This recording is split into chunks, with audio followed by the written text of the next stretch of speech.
अखिलेश यादवेर জোটের উদ্যোগ দরদস্তুর কোনো কাজে এলো না। জোটের রাস্তায় কাঁটা দিয়ে উত্তরপ্রদেশ বিধানসভা নির্বাচনের প্রার্থী তালিকা ঘোষণা করে দিলেন মুলায়ম সিং যাদব। উত্তরপ্রদেশ বিধানসভার আসন সংখ্যা 403, সমাজবাদী পার্টি 325 জনের প্রার্থী তালিকা ঘোষণা করলেন সপা সুপ্রিমো।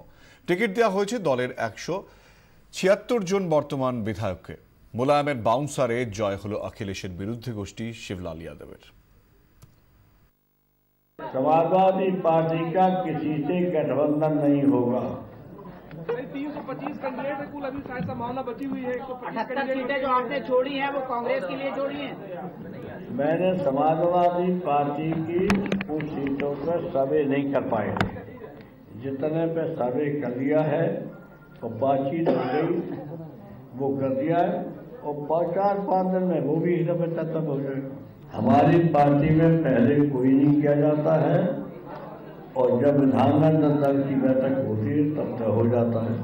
पहले भी हमने नहीं किया, हमने कभी नहीं किया। हाँ, हमारे नाम पर एक बार जनरल संस्थान ने जरूर कर दिया।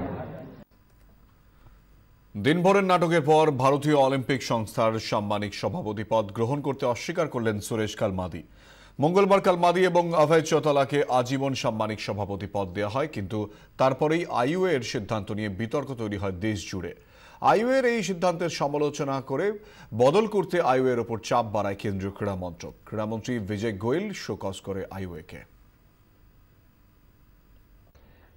इंडियन ओलंपिक एसोसिएशन ने ये जो कदम उठाया है सुरेश कलमाड़ी और अभय चौटाला को, जिन दोनों के खिलाफ भ्रष्टाचार और आपराधिक मामले हैं, इनको लाइफ अगर प्रेसिडेंट बनाया जाएगा तो वो सरकार को बर्दाश्त नहीं है। आज हमने कहा है कि हम शोकाज नोटिस उनको भेज रहे हैं। अगर ये दोनों ने त्यागपत्र नहीं दिए और या फिर उनको हटाया नहीं गया तो आईओ के साथ हमारे संबंध नहीं रहेंगे। तो जाहिर तौर पर कलमाड़ी जी अगर ये फैसला करते हैं कि वो पोस्ट को मंजूर नहीं करेंगे तो चौटाला जी को भी यही फैसला करना चाहिए। 25 ডিসেম্বরের মতোই উষ্ণ হতে চলেছে বর্ষবরণের রাতও, এমন ইঙ্গিত আবহাওয়া দফতরের। পশ্চিমী ঝঞ্ঝা সিকিমের দিকে সরে যাওয়ায় আজ থেকে রাজ্যে ঢুকেছে উত্তরে হাওয়া, ফলে কমেছে তাপমাত্রা। আবহাওয়া দফতর সূত্রে খবর, আগামী দুদিন তাপমাত্রার নিচের দিকেই থাকবে। তবে পশ্চিমী হিমালয়ে নতুন করে পশ্চিমী ঝঞ্ঝা তৈরি হওয়ার ফের তাপমাত্রা বাড়তে শুরু করবে 30 তারিখ থেকে, ফলে শীত উধাও হতে পারে বর্ষবরণের রাতেও। গতকালই আমরা বলেছিলাম যে আগামী 48 ঘন্টায় তাপমাত্রার একটু পারাপতন হবে, আর কি মিনিমাম টেম্পারেচারটা একটু কমবে। তার কারণ হচ্ছে যে ওয়েস্টার্ন ডিস্টারবেন্স বা পশ্চিমী ঝঞ্ঝা যেটি ছিল সেটি গতকালই সিকিমের উপর দিয়ে চলে গেছে।